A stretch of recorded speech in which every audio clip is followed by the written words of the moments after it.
Great to have Scottie, the world #1, with us, braving the elements. Scottie, other than the fact that you're just good at golf, why does this event, with all of its nuttiness and craziness, speak to you so well? Yeah, I'm not really sure. I think it's a fun event. I love playing in front of a crowd like this, and it's a little bit of a unique test out here with the crowd. You know, getting booed's not something that usually happens too much when you're playing a regular tour event, but coming out here and playing in front of the fans, and it's a lot of fun. What's your strategy on a week like this, Scottie? Do you embrace the theatrics, or do you tune it out? Or can you tune it out? I don't think you truly can tune it out, but I try and stay in my own little world as best I can. You know, when you're getting booed, that's something I'm not going to try to embrace. But when you start holing putts and the crowd starts getting really into it, I think it's something that you embrace and, you know, just try and have fun with.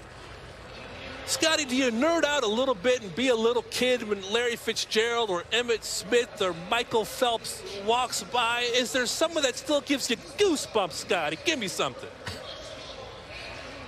Yeah, I was about to say it's a pretty unique program as well. You know, last year I played with Emmett Smith, and I definitely had some questions for him. And you know, I played with Glenn Powell today, and it's definitely different than a lot of the other programs, but it's a lot of fun. You know, getting to meet guys like that. You know, great athletes. You know, great athletes like Larry Fitzgerald and then Emmett Smith. You know, getting to meet those guys and spend a little bit of time with them is a ton of fun. And you know, I always like to pick their brains, and so you know, I got some good advice from Emmett last year, and yeah, it's just a fun week. What did he tell you? Wait, what did Emmett Smith tell you, one of the greatest running backs ever to put on shoulder pads?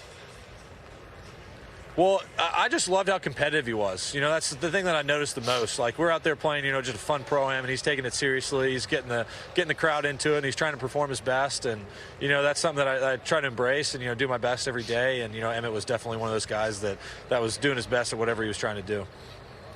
We've had a bunch of guys come here over the years, Scottie, going for 3 in a row, including guys like Ben Hogan. But the only guy who's ever done it is Arnold Palmer. You could be the second guy to do it this weekend. How confident are you in being able to match Arnie in that achievement? Well, you know, I'm not really thinking too much about the end of the week. You know, I'm just trying to get into the tournament, stick with my normal schedule, and, you know, just finish the pro this morning, and then, you know, head out and practice a bit this afternoon, and then go, you know, put my feet up this afternoon and get some rest. But, you know, anytime you can get mentioned in the same breath as Arnie would be really special. But at the end of the day, I'm just going to go out, you know, and stick to my routine and my process, and, you know, just try and do the best I can. You've been putting in a lot of work that you've talked about over the last few months in terms of your putting. What's been the most challenging or the most interesting part of that process for you?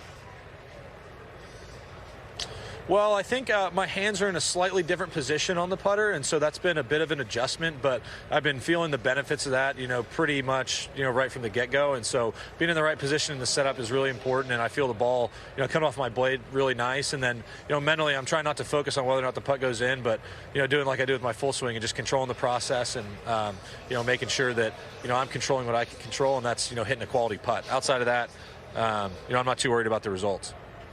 Scottie, you had an historically great ball striking year last year. What are you most proud of in how you handled the ups and the downs of 2023?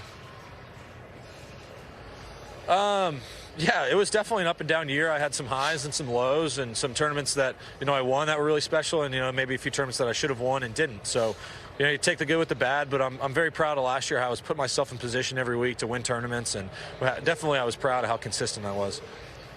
We've seen some noise go around the last week or so, Scottie, where Rory thought LIV guys ought to have a pathway back with no penalty. JT and Ricky say not so fast on that. Do you have any particular view on what should happen to those players should they want to come back to the PGA Tour? Yeah, I think that's definitely a complicated issue that I'm not, you know, sitting too far on one side of the fence with that. I think there's, you know, a different level of player that left. You know, you had some guys that left our tour and then sued our tour. You know, that wasn't really in great taste. And you had some other guys that just left, and, you know, they wanted to do something different. And everybody made their own decision. And, you know, I have no bad blood towards the guys that left. But a path towards coming back, I think it wouldn't be a very popular decision. I think if they just came back like nothing ever happened, you know, they did kind of leave and you know, they left our tour. That's just part of it. And I think that there should be a pathway back for them, but, you know, they definitely shouldn't be able to come back, you know, just without any sort of, you know, contribution to the tour, if that makes sense. Do you have a sense that that's the majority opinion, that most of the players who stayed feel like there should be a waiting period or something for having left the PGA Tour? Yeah, I'm not really sure what that is, but there should be something. I think that's going to be the opinion of most of the players that stayed. You know, we remained loyal to a tour. You know, a tour that was loyal to us. You know, that's, you know, I built, you know, my entire career here on the PGA Tour, and I wasn't, you know, willing to leave it. I dreamt of playing on this tour, and you know, some of the guys that left, maybe that wasn't for them. But I think if they want a pathway back, that there should be one. But it definitely shouldn't just be coming back in. You know, first week they want to come back and play. You know, there should be some sort of caveat to them getting back on our tour. Scottie, I want to leave you with this. You're playing great. You're going for 3 in a row. There's a big game on Sunday, Chiefs, 49ers.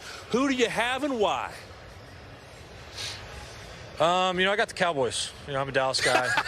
Eventually they'll be in the Super Bowl. Never give up. You know, I'm still holding out hope. They might still be playing on Sunday. I haven't quite given up yet, but we'll see. Spoken like a true Cowboys fan, America's team. Have a great week as you go for 3 in a row, Scottie. Thanks for the time. All right. Thanks, y'all. Have a good one. Appreciate it.